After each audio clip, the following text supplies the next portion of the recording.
બાપા આજે પૂજ્ય મહંત સ્વામી મહારાજને તાળીઓના નાદથી વધાવીએ છીએ. બાપા આજે એકાદશીનું પર્વ છે, ભીમ એકાદશી છે અને યોગી બાપાએ અને આપે આપીને આપેલી છે કે આજે બધાને ફરાળ કરવાની છૂટ છે, બરાબર ને? તો આજે બાપાએ બધાને છૂટ આપી છે એટલે ફરાળ કરવાની છૂટ છે. અને હાથ જોડીને બધા એક સાથે એકાદશીના જે સમય બોલીએ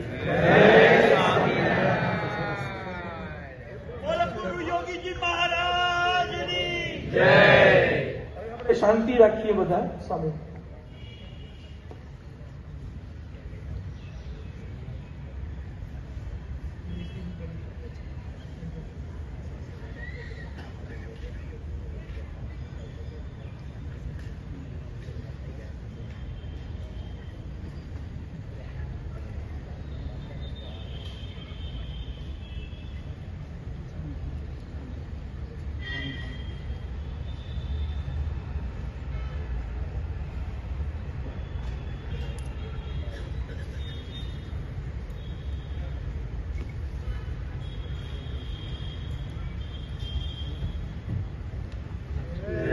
જય સ્વામિનારાયણ.